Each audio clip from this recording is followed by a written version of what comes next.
Hello, everyone. I'm Comrade Chelsea, and today I will be debating free market capitalism versus what I believe, which is market socialism.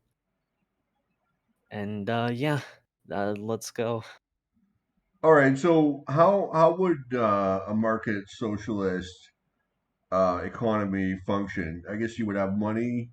Would it be strictly egalitarian, or Well, that's the thing. Market socialism is simply where you combine socialist planned economy with free enterprises. It is where the enterprises are publicly owned, but the production and consumption are still guided by market forces. So the companies would be beholden to the public so and would essentially try the to the meet the public needs would of be the the public. shareholders, Yeah, which I believe is pretty equitable and fair. so you could still have money, right? People would get paid like a wage,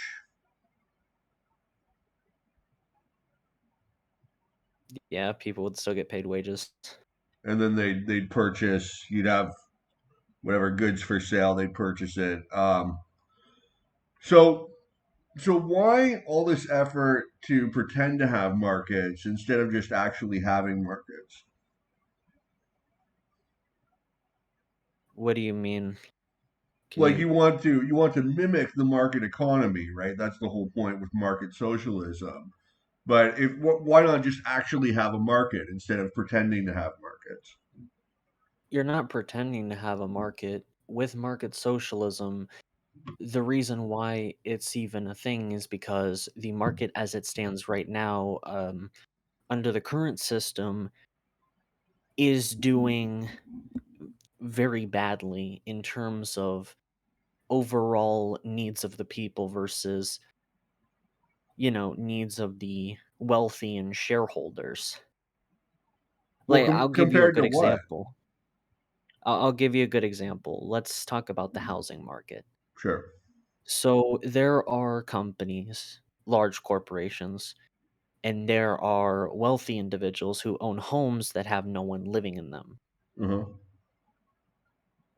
These homes are managed by these corporations or these wealthy people to be sold. But the entire thing is we have homeless people who could be housed quite easily if these wealthy people didn't really get to own more than just one home. But We why could should the quite homeless easily person have a house that's worth, say, $500,000 when they've done nothing to earn it? well, that's the thing, you're not really gonna give these for complete free. I mean, you're gonna expect the person to work and pay it off, but why should the homeless person get to live on the street and die when quite literally across them is some home that's not very expensive that they could be housed in, But if that they they could have end that up paying off ability to later? work and to pay rent, wouldn't they be doing that already? Like, clearly, with homeless people, they've got some sort of, mental problem Well, the or problem is the problem is they're not able to buy the house, like, right off the bat. You have to build up quite a level of equity before you're able to be able to purchase a house to that size. but surely they could pay rent. And another problem is, back in the day, you used to have flop houses where people could rent rooms very cheaply in a low quality setting. But now you've got regulations that prohibit that, which price these people out of the marketplace and put them onto the street.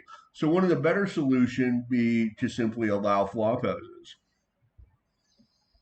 I agree there are some regulations which do indeed, hurt individuals, but one of the ways we could help, homeless individuals is we could give them a house, we could give them something to start with so that they're able to be able to work within our economy and able to provide for our society. And I would think that that when would you be say more of a we, you mean the state. Well, I mean, the state is a representation of the society because the society builds the state. I think society and state are two separate things entirely. But isn't it wrong for this? I don't think it always is. I think it can be, but not always. I think that you have the state, which is a criminal organization that obtains revenue through extortion, and then you have society, which is just all the individuals in a given area interacting with each other. Well, society is more than just individuals within the specific country. Society refers to what literally builds the state, what gives it power. All these people, when they're paying taxes, and here's why this is not extortion. All these people who are paying taxes, they are contributing to a large government force which directs and tells the greater society how it's going to act and directs resources around. I'm just simply saying, what if instead of doing stuff based on profit models, which don't seem to benefit even close to 50% of society, why not have a more equitable system which can include possibly up to more than what we currently have? And But why can't we give these people better lives so they can contribute more to the society? but historically, societies that have ran on the profit model have succeeded quite well. All the richest countries in the world have been ran on the profit model. There's been no successful example of socialist society functioning for Well, more than. I fully disagree with that. Sorry to interrupt, No, but no, please go ahead. when people say socialist, you probably are talking about like Marxist Leninism. It is an ideology I disagree with. I will be very clear with you on that. The Soviet Union and countries that were Marxist Leninist, like China is today, they are not they are not what we would consider the ideal model of socialism. They are a failed state. They will always fail. Everyone should realize that. But when we say socialism, we mean countries like Norway, Sweden, Denmark. These are still capitalist countries, but their economies are more based on a model that includes all individuals from the poor brackets to the rich brackets. Well, these are I want capitalist something like that countries for with a the United welfare States. state. I don't think you can call them socialist. Well, the thing is, it's referred to as a certain. Well, that's the thing. Socialism and capitalism are not ideologically incompatible. The Nordic countries quite well proved that. What's often taught is that socialism and capitalism cannot work together and they are directly ideologically opposed, when that is far from the truth. There are some socialists who are fully against capitalism and want to tear down of it, but market socialism is kind of like a middle ground that wants to combine the best aspects of both and wants to say, why can't we provide for a greater society? If you look at the societies that have been historically the most capitalist, for example, Hong Kong in the post World War II era, routinely considered the freest economy in the world, you see standards of living for the poor, for everybody else, increasing very rapidly. That's not something you see with the Nordic model. Well, the national happiness levels, and this has been well documented for the last couple of years, has been historically the Nordic models. They also run really well built economies. So when you have a majority, a very large majority of your citizens, even ranking to being much happier than the United States, which is the richest country in the world, you have to wonder, what are these countries doing better than the US? But The that's not reason why something that Hong can be Kong, objectively measured, how happy people are. well, there are ways it can be measured. I don't think happiness is fully subjective. I think there's a set of circumstances which cause a person to be potentially happy. And But regardless, for even if Hong they Kong, are, right? yep. For Hong Kong, because you mentioned that, um, after World War II, there were many parts of there were many countries that were industrializing rapidly after the war. And it's because they started industrializing and because they had goods and resources in their own lands, they began to make greater profits and were able to raise their own standards of living. A country that is industrialized and industrializing will be much better than any country that is not industrialized. We could easily compare any society before it was industrialized to the standards of now, because this even happened for the United States. Before we were industrialized, we were a pretty poor nation. I mean, we literally started out from a bunch of farmers and lower class, middle class people to now being one of the richest countries in the world with the strongest military. But the reason That why was the all due to United States is the industrializing. richest country in the world is because they were specifically founded. They were founded during the liberal, the beginning of liberalism, and they were specifically founded on the ideology of laissez-faire, limited government, constraints on government. That's the But that's concept. not true. That's Yeah, absolutely true. I'm sorry to interrupt, but that's absolutely not true. So what you just said there was not really that true. The United States, for historically its time, had protectionist trade policies. That was the government getting involved and uh, ter- taxing other nations quite substantially, and it benefited the U.S. economy and U.S. production for a very long time. The reason why the U.S. started building up rapidly is because number one, the resources in which we all inhabit this land were bountiful. We have some of the largest food production in the world. I mean, there's so many resources when you look at America that this country was bound to succeed one way or the other. And yet, And Hong Kong is a barren it rock with also absolutely no natural resources. wait, I'm sorry, what?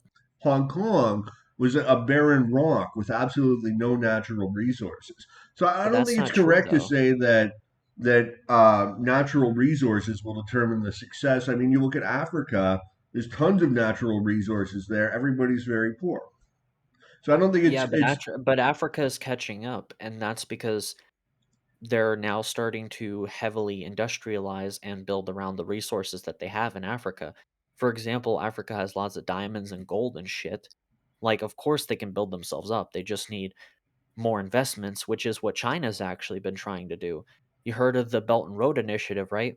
China's literally investing so much money into these African countries that they're trying to build them up more rapidly because the Chinese government knows one of the best ways to run an economy is to invest into nations that have lots of resources. Resources are not absolutely everything, but they are a huge part of an economy. America got really lucky because we had lots of resources, but we also had protectionist trade policies, which benefited us for decades because it allowed us to build up industries. The problem is though when you have an industry that's protected by protectionism, it doesn't it's not exposed to the sort of competition you get with free trade, so it stays in that infant stage. Any economist will tell you that free trade is vastly superior to Oh, protectionism. absolutely. I don't disagree with that. I think protectionism in the modern day is essentially useless. I would say that it was helpful back then when we were first developing our industries, but is no longer needed. But even you have some tariffs. I mean, the United States, especially say at the end of the 19th century, there's still extremely limited government. The government spending was something like 3% of GDP back then. And that's why you have the tremendous wealth that America has today, because of its laissez-faire libertarian roots. And and now that wealth is getting wasted on militarism, on high levels of domestic spending. But you have to look at the origins, the past, to understand why they are the richest country today. Well, we also have to consider other factors that may have led to increased spending, such as the fact that we simply have more people than we ever have had. I mean, the United States population has grown by massive amounts. I mean, what's not often considered is how much spending in today we need because we are the third largest country in terms of population. We need to be keeping up with our citizens' needs, but the reason why we have been failing is because we're not giving everyone the ability to participate in the market. We have such a badly built system that prioritizes rich bureaucrats over the needs of the middle class and lower class that we are seeing a society where now we are starting to have ridiculous things such as class warfare. For the richest country on earth, we shouldn't have so many people who are middle class and lower class feeling like they're so disadvantaged that they can't participate. I mean, it defeats the whole idea of the free market. If I can't compete with the richest guy, then why the hell would I be proud that I live in the richest country, especially when it wastes all this unnecessary money, Well, the you know? problem with the government taxing you and then spending your money on your behalf is there's a massive loss of utility. Because when you spend your money on yourself, you know exactly what it is, what you want, what you value the most, what's gonna give you the highest level of utility. But when the government spends money on you, they're gonna spend it on whatever the bureaucrat thinks is the best thing to spend it on, which is it's nowhere on your value scale. So there's a massive loss of utility as well as you're financing the bureaucracy. Well, I feel that's only true sometimes, not all of the time. There are extremely popular programs that most Americans want. For example, Social Security.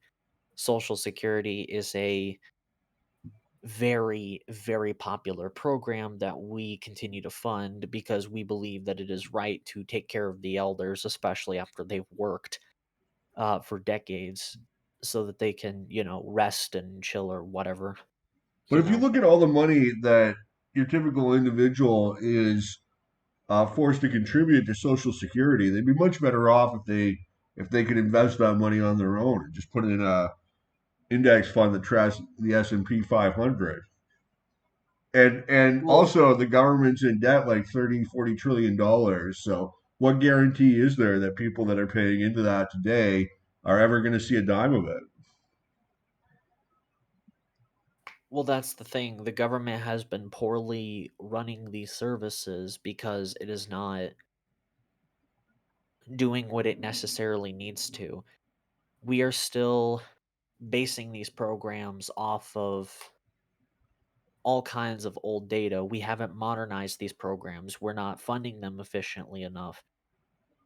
We don't have a competent enough government to run these programs because what's often not mentioned is the fact that you have to have a competent government running these programs. The current government is owned almost exclusively by rich bureaucrats who want nothing to pass and they would actually prefer if there was limited regulation on corporations because that means they have more money to buy out more government officials. It's very beneficial to all of the people who are buying out these politicians If to you have a if you free look at the market system. history of regulation in the United States, regulations were actually first lobbied for by powerful business interests because the imposition of high fixed costs on a given industry is an effective means of crushing your smaller competitors. Or to put it another way, if you have 100 people in a firm, it's a lot easier to spare one guy to sit in an office filling out paperwork than if you have three people. So regulations, I think, are really designed for the interests of big business instead of being imposed on them by reformers. I think originally it might have started out that way, but those are not the type of regulations that you mean. Any business is going to want to have regulations that benefit themselves. The kind of regulations that are talked about, for example, are climate regulations, which would be massive, massive on corporations as we can more protect our planet and make sure that the climate doesn't get worse and possibly finally try to do something about climate change. The planet is something huge that affects every single one of us, and these corporations should have more control imposed upon them because they want to ruin the planet because it's good for business. Even though within a couple decades we won't have a planet because of the harmful things that these corporations put out. But don't you think it's a little hysterical to say we won't have a planet within a couple decades? I mean, these doomsday predictions of people that are saying that climate change is going to end humanity, are don't they discredit themselves when it doesn't come to pass? Well, that's the thing. No one can really give a whole accurate death date. I wouldn't believe them if they said that the world was going to end in 2012 or the world was going to end in 2020 or the world was going to end in 2024. Right? That's not what I'm talking about. No one can really predict the death date of the earth. I mean, that's literally impossible. There are thousands and thousands of circumstances that could absolutely reverse the effects for absolutely no reason that we still are not aware of. I mean, even things that are not climate change related. For example, mental health. Mental health is still extremely new to most people, and we barely know anything about the human brain. I wouldn't expect these people to give like a perfect death date, but I would trust them to say that the earth has warmed over the last couple of decades and it will have disastrous effects on many countries and it will begin to affect every country on earth. It will be slow at first and it will be more disastrous as it continues. I agree I that anthropological climate change is occurring. We've seen uh, modest temperature gains so far. There's projections 1.5 degrees to 3 degrees over the next 100 years. But is that really going to be catastrophic, or will we be able to adapt to changes in the sea level? Climate, we're not necessarily at some optimal level of climate that any departure from it is going to be disastrous. Won't there be some tremendous benefits to global warming, say in Canada, Russia, where a lot of the warming is actually concentrated? If you look at NASA temperature data, a lot of the warming is concentrated in colder, arid regions because in a lot of like the more tropical areas, you've got so much water vapor um, that the greenhouse effect is already maxed out anyway. So, won't there be some substantial benefits from global warming?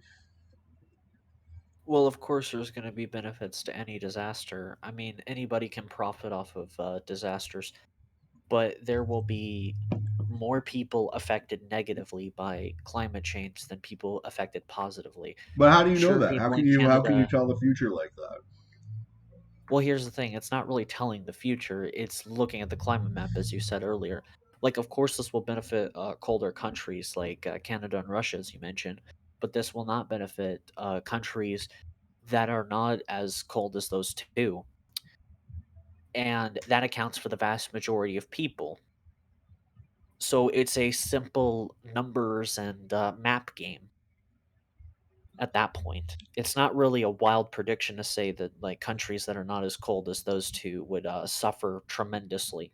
But did you know that 10 times as many people die from the cold every year as from the heat? Uh, global figures of 4.5 million dying from the cold versus 500,000 from the heat.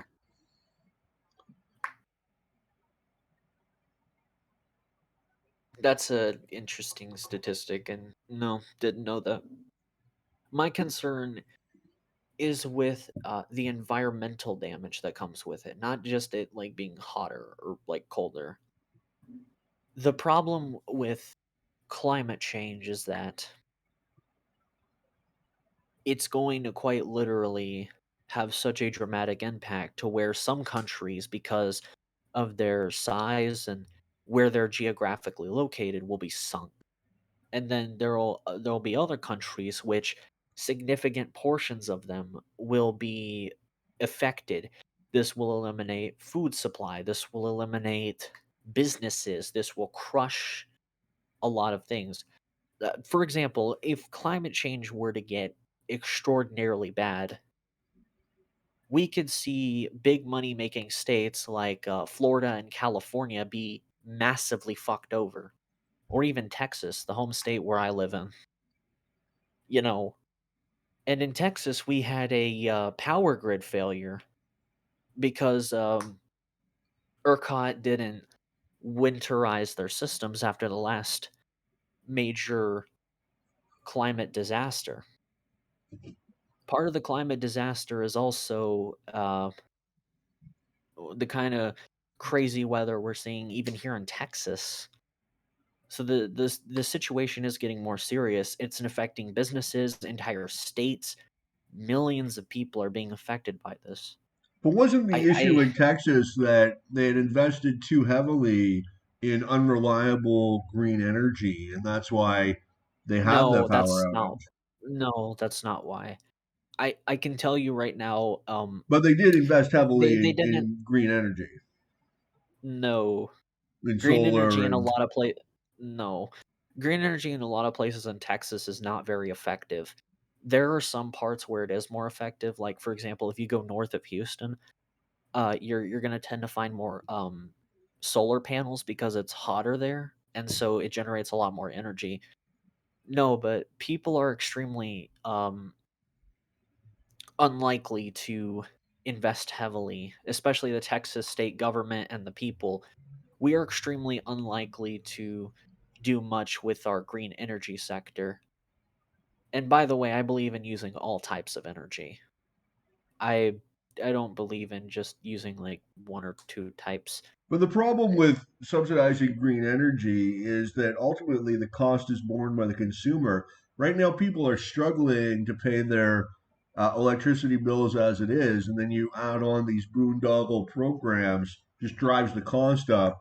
People are going into energy poverty. You know, they have to choose between paying their electricity bill and buying food for their family. I know exactly what you're talking about, but it's not caused by what you're talking about. Subsidization leads to lower prices. We can quite easily look at the meat generally across the United States. The United States government heavily subsidizes meat, which is why the consumer pays a lot less for meat products. Are you talking about like the And grazing as how they subsidize it, or direct payments, or what are you referring to? I'm not sure, but what I what I essentially know is that the United States government at large is subsidizing meat, which is why the prices are so low for meat. But it has been rising because of inflation. I do understand that. But what would significantly cut the cost of energy is investing into all types of different energy. The problem for many communities is that they only have access to one corporation that overcharges them. I'll give you the example of my grandma, actually, because she's directly affected by this. She's quite literally in an area where there is only one corporation that controls all the energy production of that area. And so they're massively overcharging her despite the fact that energy costs, even over here where I live, are much lower because we have much more competition. Um, the consolidation of capital and the consolidation of these companies is leading to higher prices for her. But most likely, what's So, happening is that they have a grant of monopoly privilege from the government that says they're the only company that can operate. but that's not true. In her area, there were multiple companies just a couple years ago. Her energy prices were significantly lower. And that's because since there was more competition in the area, these businesses were trying to screw each other by lowering their prices, which was actually better for the consumer. That's how markets should work. It should be, best business wins. That's kind of how free market works. Um, the problem is one corporation ended up taking up all the others that were in the area, leading to a loss of jobs. And once that corporation had finally acquired all those businesses, it What's decided the to raise area? the price. Um, I could give you the area, but I'm kinda worried about, like, doxing, you Oh, know? okay, yeah, yeah. Don't worry about it then. Yeah, But yeah. usually So what happens in that case is that you've got a grant of monopoly privilege from the state, right? It's otherwise you would have competition. So I know certainly in Ontario there's only one company, um, and they operate. well, that's the thing, right, Zach? It's kind of a really hard thing to talk about because on one hand, you want lots of competition, you want lots of small businesses to be able to compete with these bigger businesses, but at the same time, you want lower prices for the individual.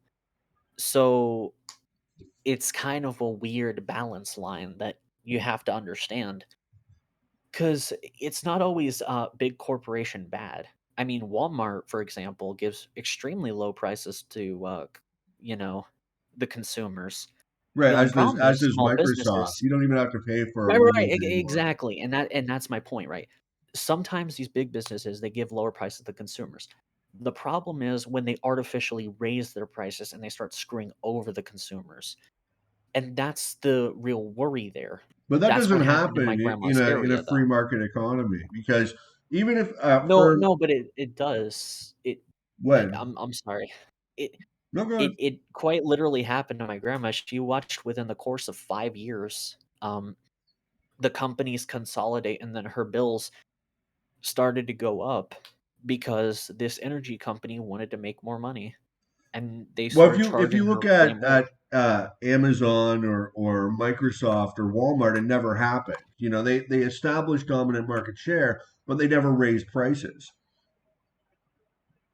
Well, yeah, that's the thing because these businesses, they still have a level of competition that they need to face. Right. Walmart is not a total monopoly. And even if they were, there would still be the threat of competition developing. That's why the only way for a firm to charge the monopoly price is if they have a grant of monopoly privilege from the state. That's the only way it's ever historically happened. But that's not how the free markets have developed here in the US. It I is. I It get that absolutely is. may no. Um these these companies, once they fully consolidate and they don't have any more opposition, they begin raising their prices because that's better for business. For They know example, that the individual can't really go to another they can't go to another provider because there's no other provider in their area. There's just one provider. And so thus they are kind of screwed and forced to pay that price. for example, what's an example Well, of that? I've given you the example, like, of, like, my grandma in the area she Yeah, lives but in. you won't say where that is, so I can't even double check on it. It's fine, I understand, but I mean, do you have another example of that occurring? On a personal level, no, but if I probably looked it up, I could find plenty of examples. Because that's not But I how the would free market imagine operates. no, this is absolutely how the free market operates because the way it works is you have competition. You have all these small businesses competing with each other, and that's good because the individual has multiple choices and they're all, it's an actual free market. But then when you get one business to own all of these, they can now raise their prices, and now the consumer is screwed over No, the only way that a because they're firm a can total charge the monopoly. monopoly price is if they have a grant of monopoly privilege from the state. Even if they become the Yeah, but only that energy company that mentioned, in my grandma's area, they don't have a grant to monopoly privilege. What's we They can't check on that. You know, it's. I mean, maybe they do, maybe they don't. You know.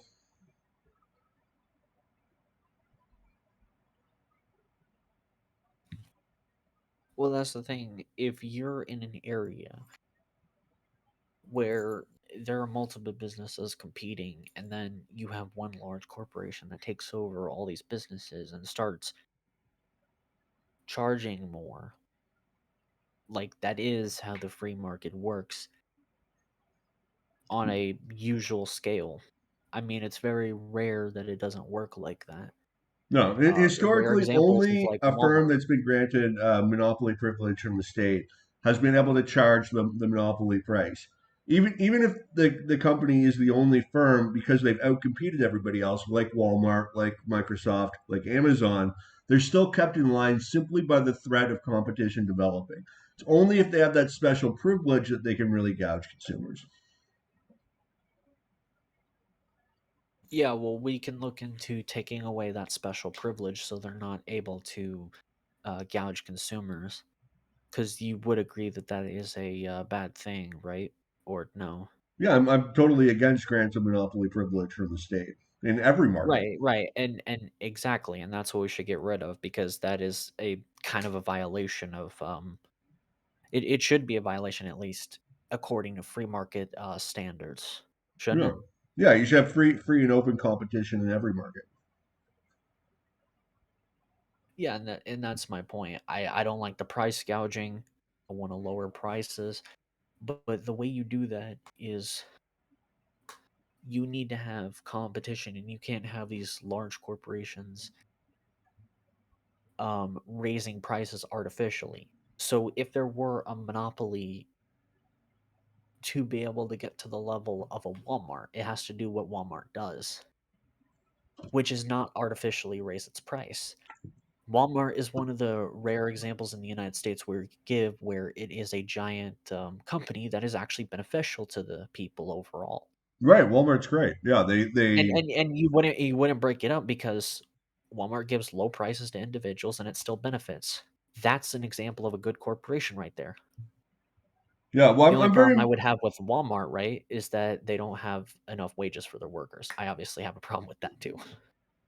well. What wages should they pay?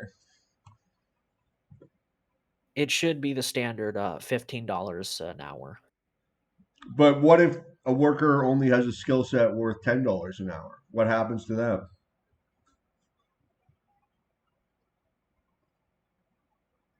Why should they get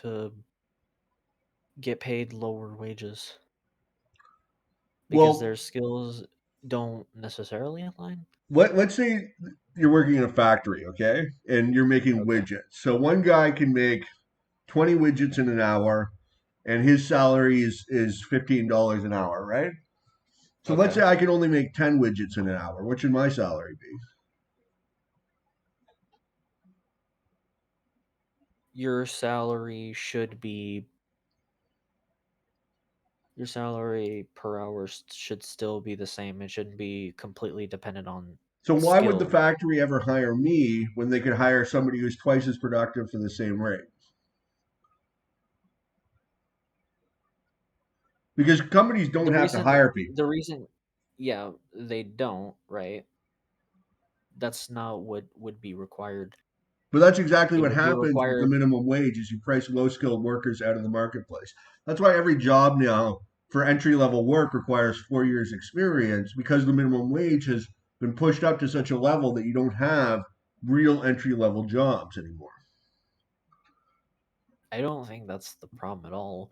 I think the workers are far more productive, but these companies oftentimes don't want to raise the minimum wage because that would be harmful to their profit margins at the end of the day.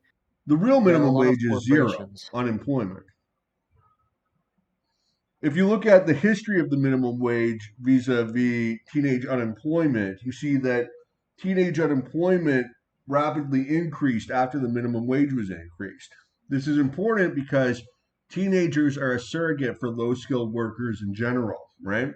So So, absolutely, what the minimum wage does is price low skilled workers out of the marketplace. But this is very bad because low skilled workers need employment most of all.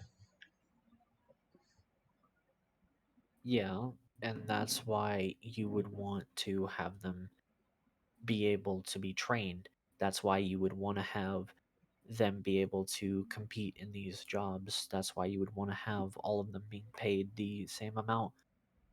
One example I will give you real quick is actually kind of tipping in the whole restaurants, right?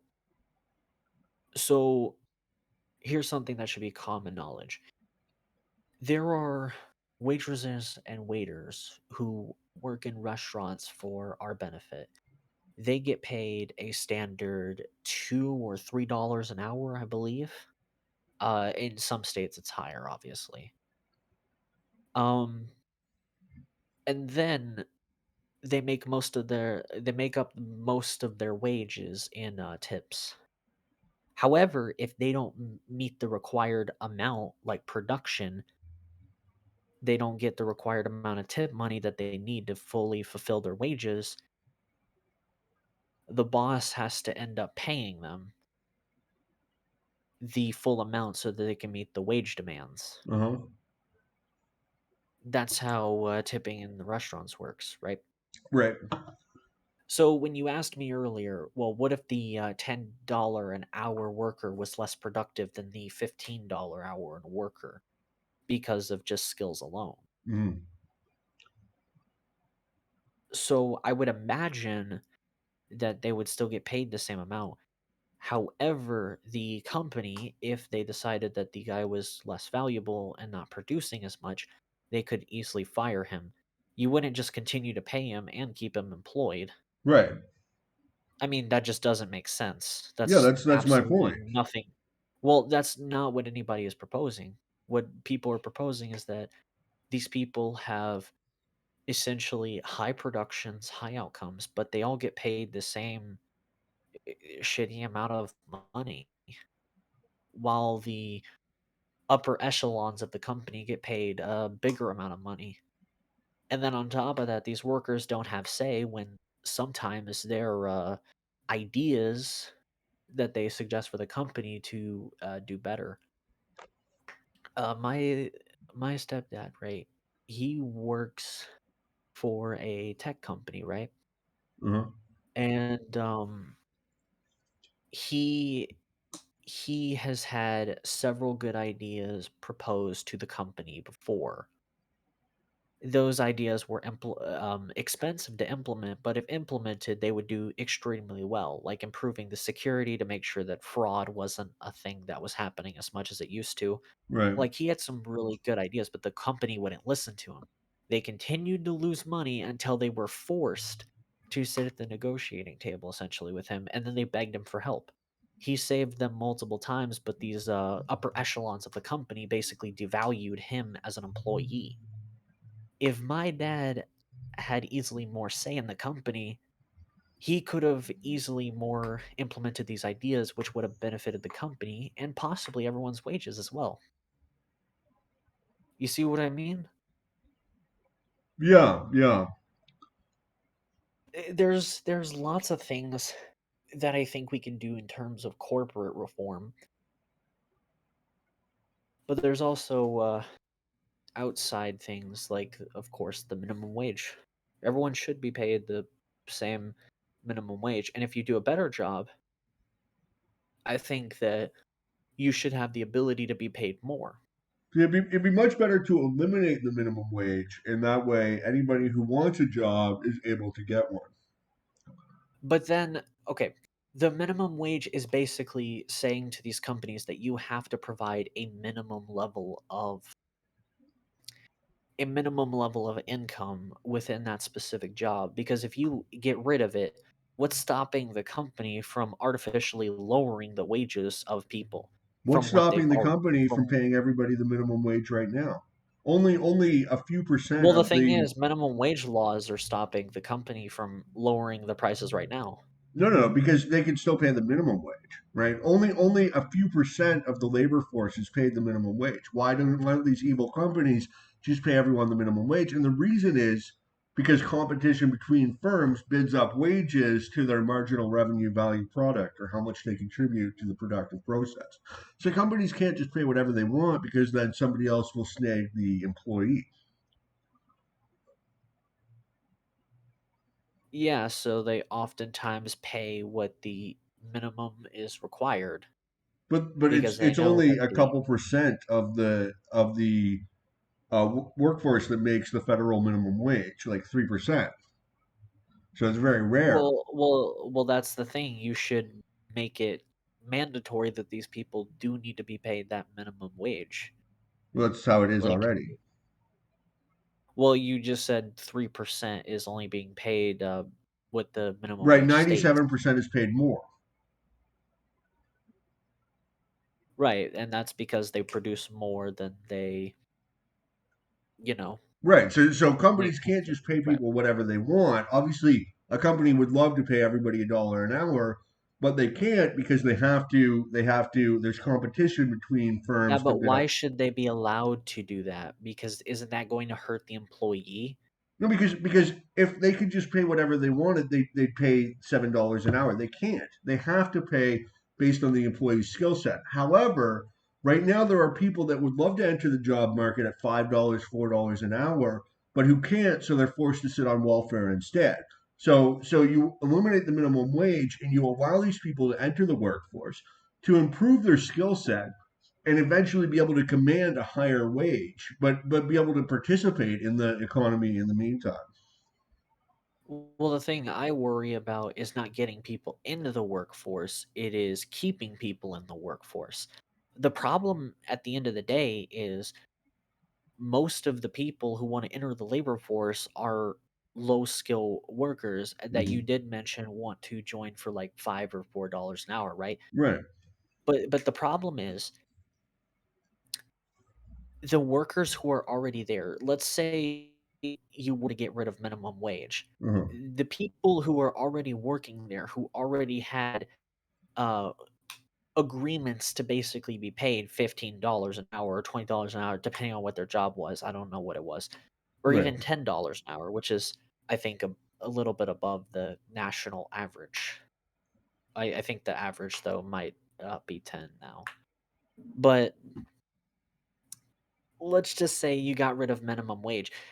It would allow the people who wanna lowball themselves to, be in there working, but it would also hurt the workers who are already there. Because what's stopping the company from lowering the wages of these, harder workers? Well, I mean, competition from other 'cause companies that would poach them if they tried that.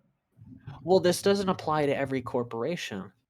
Because you remember when I mentioned earlier, we were talking about, um competition is very important within the free market. So when you have a super monopoly, they're able to raise or lower wages artificially based on what they want. They don't have to be concerned about competition because it's not there. I mean, where else are some of these people going to work for? Anywhere.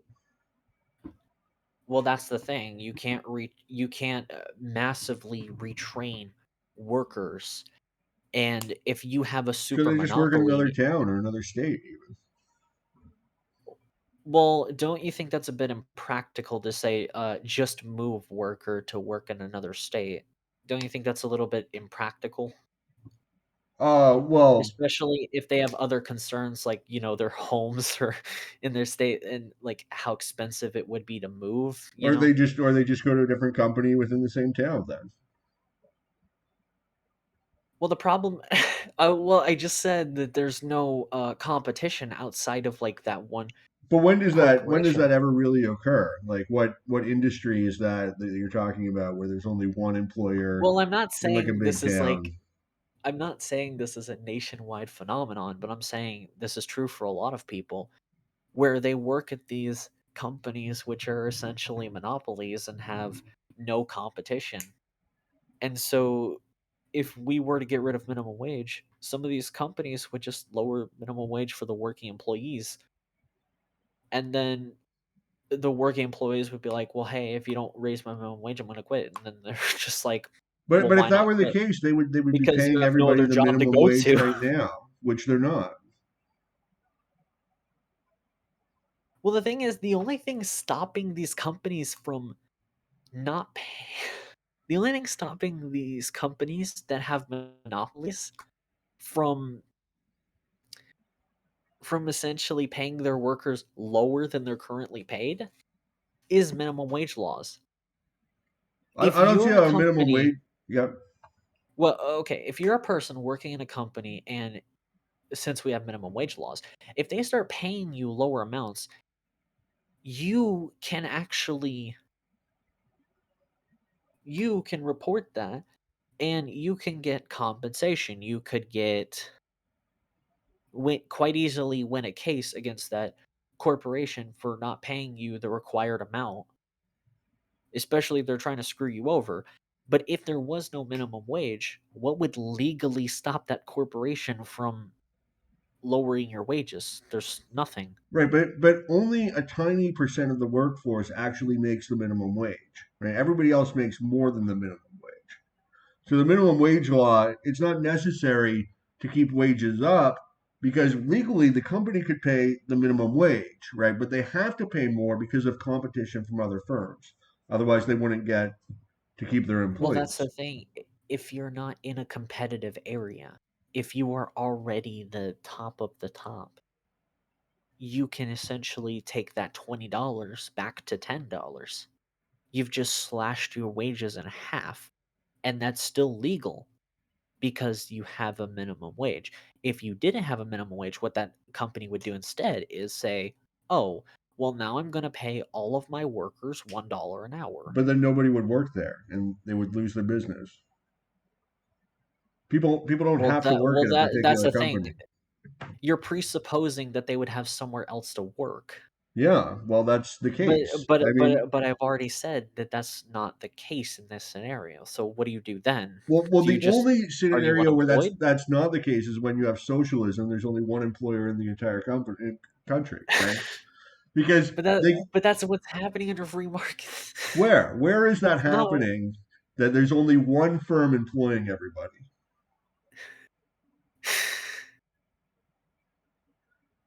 there's so many examples I could give you. Amazon, Walmart.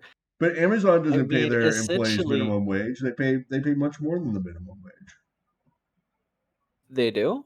Yeah, I don't think anybody at Amazon's making $7 an hour. What are they making? I've heard they pay pretty well for warehouse jobs. I don't know the exact stats Okay, on what everybody in the company's making, what but about other sections? Like for example, the trucker section, or you think they're there's all making kinds seven of dollars an different. hour? I don't think they're making $7 an hour. I think because trucking jobs are in like huge demand, they're Hmm. probably making more than like $7. But I'm trying to say, like, what about the different sections? But I mean, as big as Amazon is, there's still just one company. There's still tons of other companies. Like they're not the only company in a given economy. Well, they're not the only company, but when you have such a large monopoly, where else are the people going to work? It takes time to get a job. It takes a certain amount of skills. They can go work at Burger King. If every low wage employee started flooding Burger Kings, we wouldn't have any Burger Kings Or, anymore, or any or we other would have job. a They can work at a call center. They can work at a retail outlet. I mean, there's a lot of different. well, what happens when these jobs are eliminated by bigger corporations? What happens then? Well, who says they're going to be? They haven't yet. I You know, mean, or or or they the are market has large, literally or they ended. are large corporations themselves, right? In the case of retail outlets, a lot of times call centers are owned by bigger conglomerates. So What I fear is we're going to run into where One giant store owns the entire US. And at that point, what do you really do against that? The only way to get out of this rut where we're in now is we need to have more of a balance between the larger corporations and the smaller ones. The smaller businesses are being screwed over. They need significant help. Well, they can't compete, right? And They're not doing as good a job in the market, so they lose out. But that's capitalism but at its that's not always the finest. case though. That's not always the case though, because it is a common stat that I believe it was 97% of small businesses end up failing within their first few years because they're not able to make a profit like almost immediately. Right. So So if you don't even allow people to build these businesses, how can they compete? well, they can build. They just have to have a good idea, and I mean, nobody's. Well, that's the thing. Good ideas don't win. What wins is prices, right? And that's why Walmart succeeds over its um co- that's why it wins against its competition. And Its that's why competition consumers can is enjoy higher standards of living. I mean, that's a good thing. I don't see why, well, somebody. I'm not saying it's not a good thing. I'm saying Walmart doesn't raise its prices. It never has. That's the reason why Walmart's a good thing because they don't artificially raise their prices.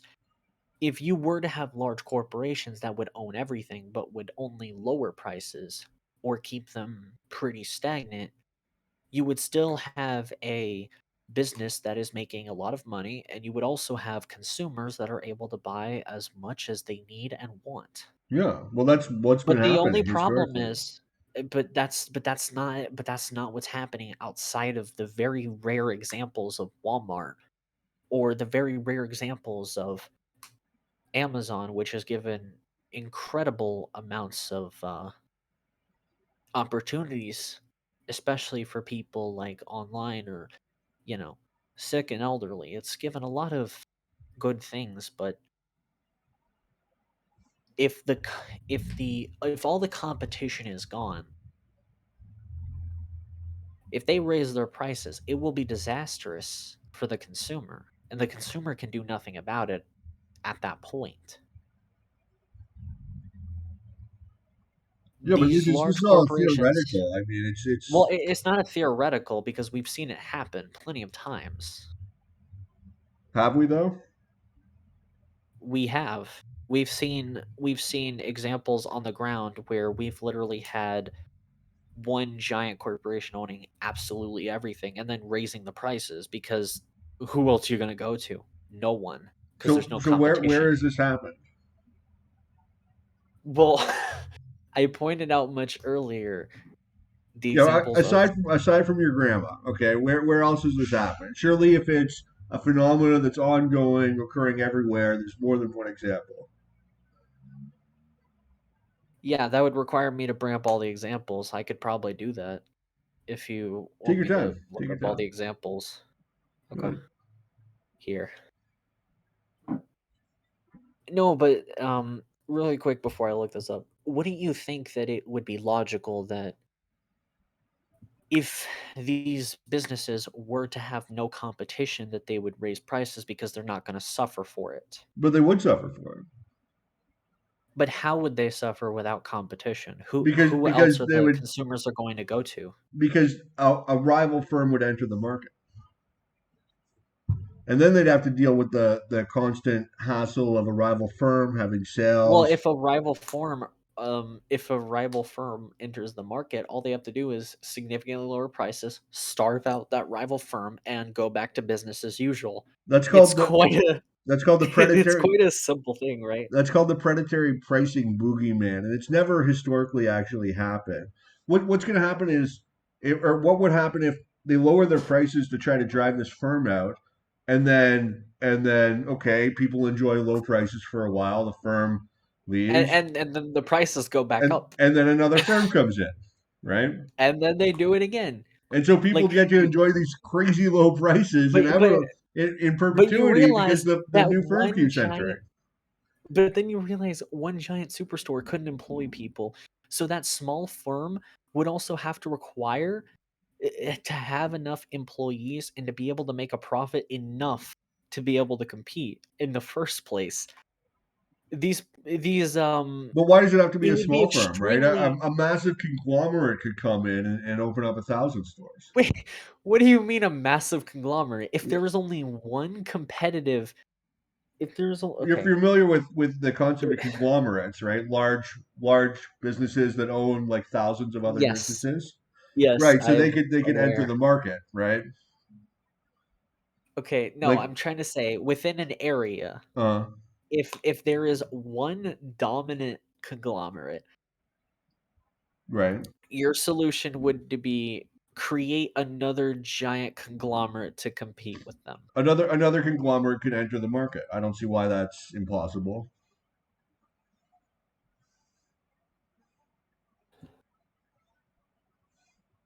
I don't think it's probable.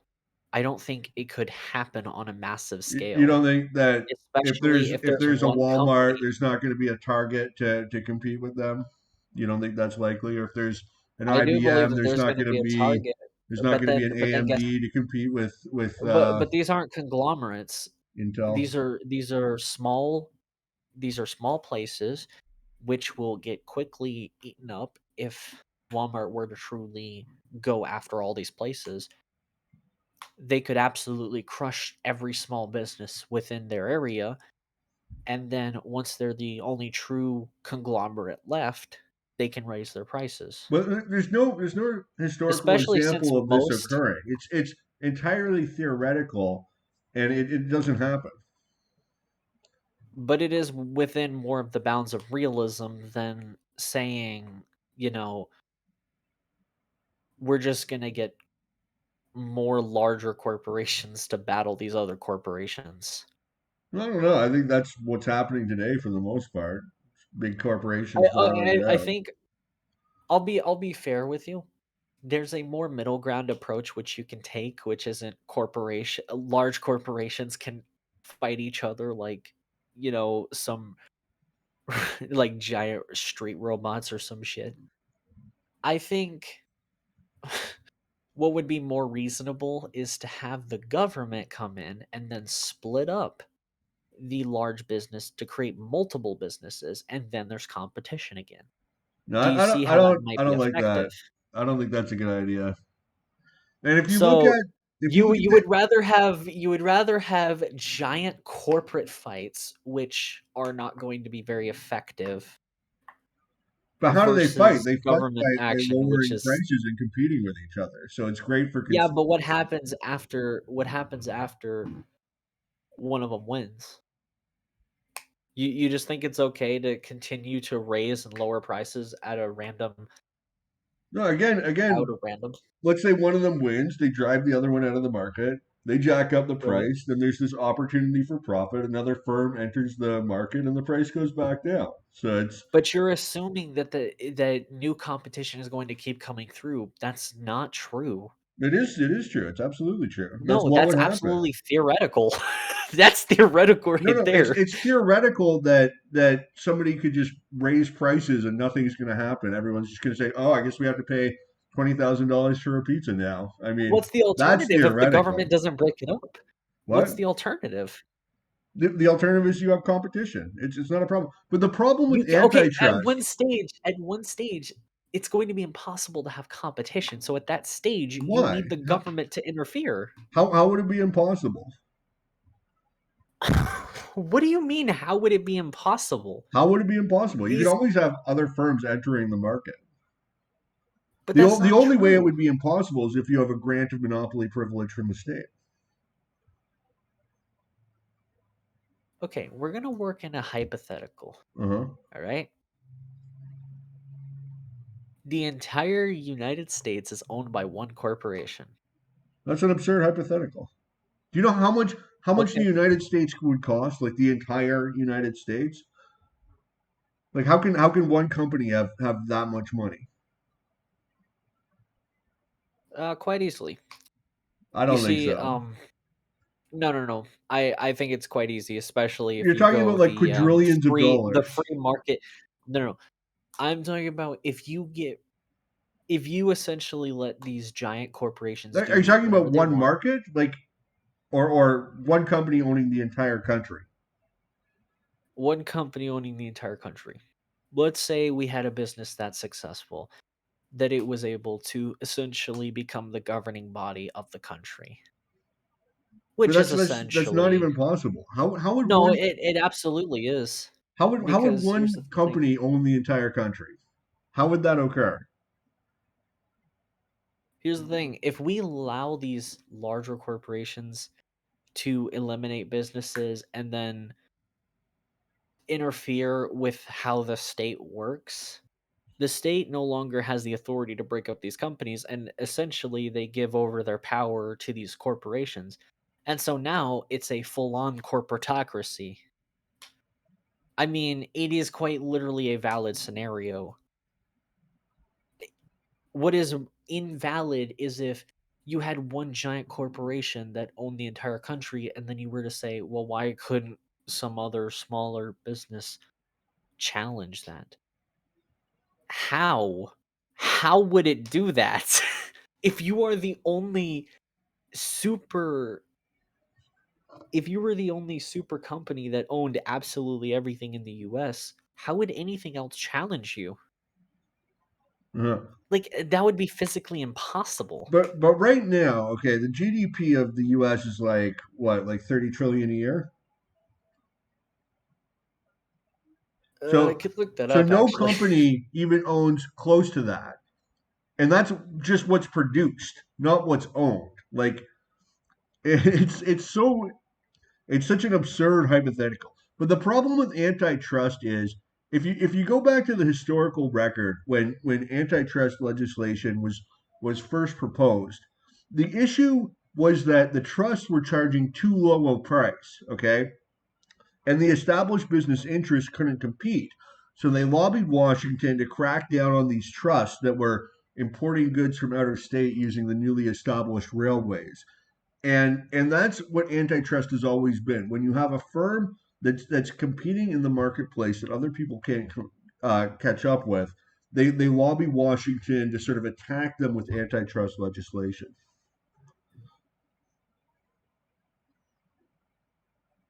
I'm sorry, can you re-explain that? Yeah, I was just saying that antitrust has always been about less competitive companies using the antitrust process as a means of attacking their more effective competitors.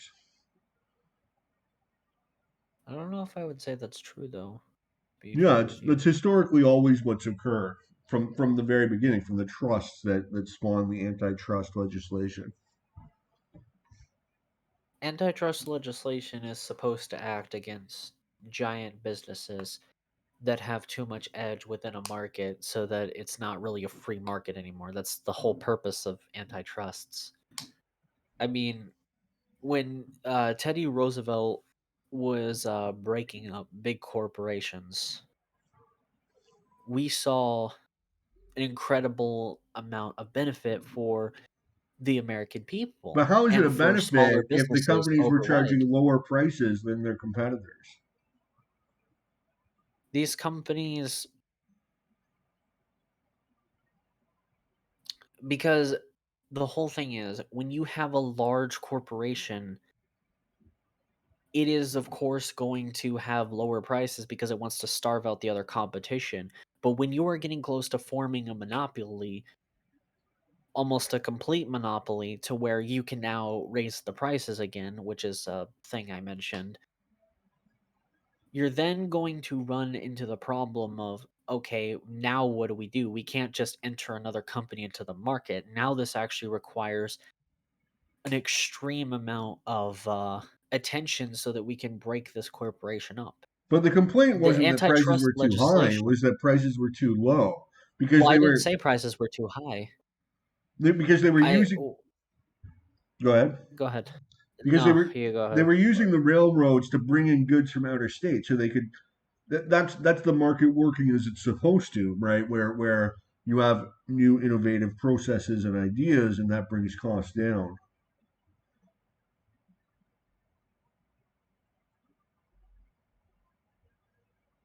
I think at the end of the day, what would essentially be more beneficial is having a system that is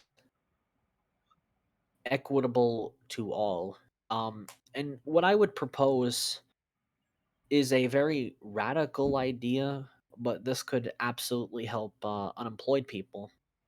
But basically, how I imagine this would work is essentially, I think one day we might even reach this without my hypothetical, where we are going to have a universal basic income program. Now, when it's usually talked about, it's a very contentious idea, basically paying certain kinds of people and allowing them to participate in the economy. I would imagine that's how you would, what would be beneficial at the end of the day, because you would pay a guaranteed basic amount of income and they're able to pay into the system when previously they weren't able to. I think welfare could be revamped in a lot of ways to where it benefits the people and the government, because what welfare is supposed to do and what it does do a lot of the time, but not all the time, is it helps the person be able to participate in the economy. That's like the whole purpose of welfare. Yeah, one of the earlier So supporters of the universal uh, UBI was Milton Friedman with his negative income tax, basically proposing the same sort of idea that you would give everybody automatic welfare. yeah, so you would allow these people to compete in the economy, right? Yeah, That's the whole idea behind it. the problem I see with that is that there's going to be a feedback loop where it's very expensive to give everybody $1,000 a month or whatever amount it would be, and so the I taxes don't are going to go way up to finance that, and which would I don't lead. think that's true because we don't pay for absolutely everything with our tax money. I mean, the US creates national debt because it's oftentimes not really spending according to the tax money. Because if the US was actually using taxes to fund absolutely everything, the country would collapse. It would have collapsed like years ago. Um, we just don't use our tax dollars to fund absolutely everything. So you would have So the when you government institute borrow these the money, programs, or no, I don't think it would lead to an increase in taxes. I think that that is a hypothetical at that point.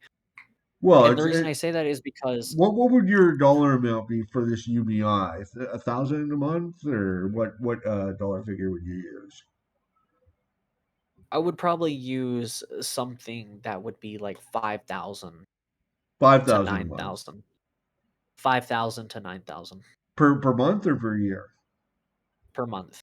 Per month. So let's say 5,000, and then so that's 60,000 a year, and you've got 300 million people, so that would be what, 18 Well, you trillion a would you year. wouldn't pay you wouldn't pay the rich people. Right. They already have enough So money. cut that in Right. half maybe, and you're at 9 trillion a year, which is three times more. Well, the US millionaire stands at 22 million. Um that's just the millionaires. Yeah, I'm saying you only pay half the people. You're still at 9 trillion, which is like three times more than the government presently raises in taxes. Well, that's the thing. You would also have more people being able to pay taxes. The problem is poor people can't really contribute to the economy. I mean, if you're living on the street, you don't have a house, and you're poor. How are you supposed to, pay tax? You can't. You physically can't. Like that's impossible, right? But Right. if you were to give that person a certain amount of income, they would actually be able to pay taxes. Hmm. So that would significantly cut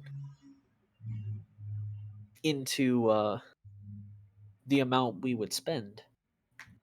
And there are other things we could do which would benefit the government and also benefit the people. For example, one thing that's really beneficial that we could do to our healthcare system is make it completely free. that would end up giving the government, uh, tr- I can't remember what specific amount. I think it said billions of dollars, but it would end up giving the government like billions and billions of dollars instead of the current system and how bad it is. Plus, it would also benefit the people because you're able to get health care. I think the Swiss model I of think healthcare is the way to go. what's the Swiss model? Basically, it's all market based. They have yeah, it's all basically done through the market. There's some government subsidies for the poor, but everybody has insurance, and it's all market based.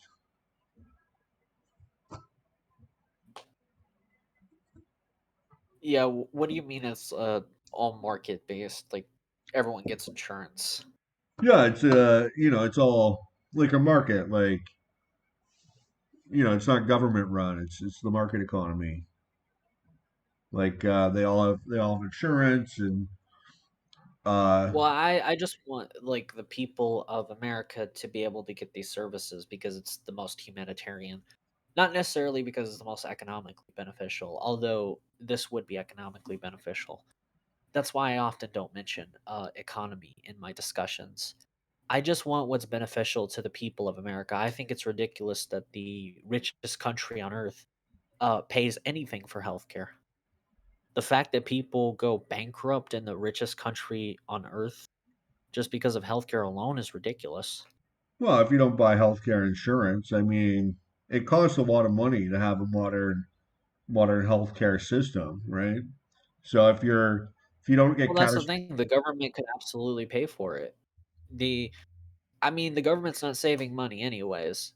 So the whole idea that I really don't understand, and you'll have to help me with this, is that the government is essentially spending all this dollars on shit we don't want and then pretending that it's giving us so many benefits when it's like trillions of dollars in debt, right? It well, could absolutely give the people benefits and then it can stop pretending that, you know, but that's the whole problem with government spending is because it's some politician, some bureaucrat who makes a decision, they are going to spend that money on shit you don't want. Whereas, if you're spending your own money, you can spend it on stuff you do want, right? Nobody would voluntarily fund to go kill people, drop bombs on the Middle East, right? But that's what the government does because they get lobbied by Halliburton or whatever these military supply companies. They got to use their bombs. So that's the whole issue with government in the first place is that when the decision, well, I think it could be reformed. I believe that there's an ability we can use to crush these corporations and this corporate influence upon the politicians. I believe, first of all, we need to get the current politicians out of there. They are way too conservative on economics, and that has been dooming the US for a very long time. So, first, we need to get the current boomer politicians out of there that are influenced by too much corporate spending. but the We problem need to when you give have enough power to the government-run worker. healthcare, like in Canada, it's all government-run and it's all free to the end user. But the problem is there's massive waiting lists, and this ends up with people dying on the waiting list. So that's the problem with But that's not government-run. happening in Canada. Absolutely, it is. Yeah, like 10,000 People aren't people no, died no, in. no, no. People are not dying because they're waiting. Yeah, That's they are. They are. Even absolutely the not Supreme Court happening. of Canada admitted as much in the famous decision in Quebec where they legalized medical insurance. They said, yeah, people are dying on these waiting lists. It's for In two. the US, people are dying and being bankrupt at the same time, and then the money goes to the families, and then they have to end up paying for not only the funeral, but also the medical costs. So, even if that was happening on a massive scale in Canada, I would say that honestly, a free healthcare system with a longer waiting list is better than a healthcare system like the United States where you have massive debt plus your death. Like that's not only an FU to the patient, that's an FU uh to the entire family. But people aren't dying on waiting lists in the U.S. like they are in Canada. It's a much higher percent.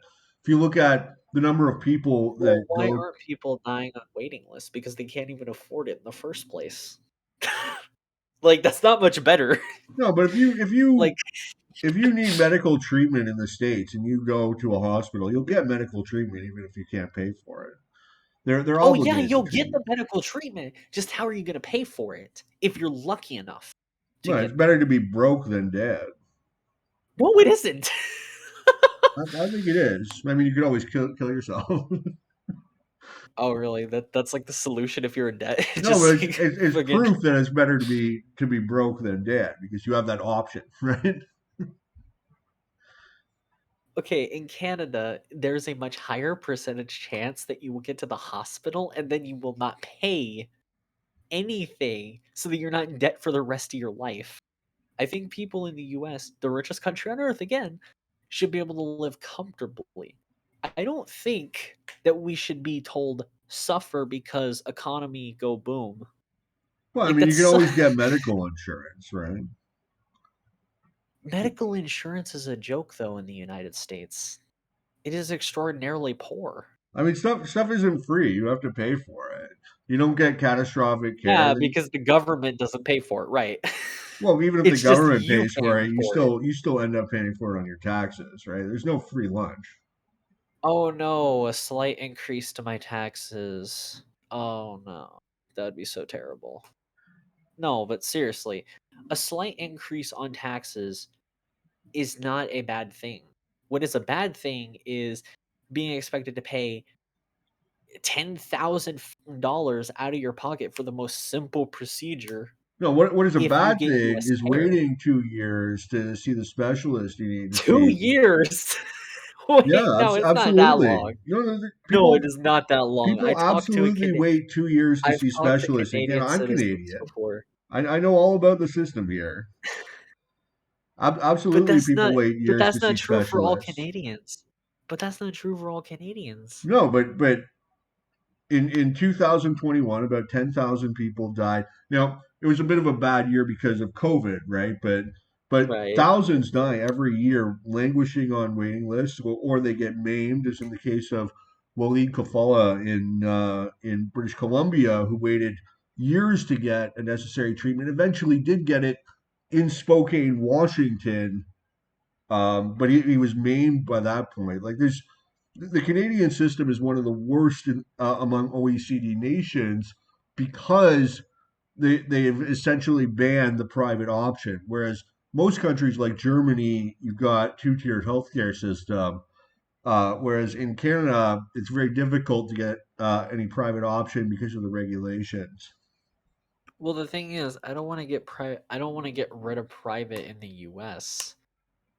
I just simply want a public healthcare system You know, that like the doesn't German model expect or you. something like that.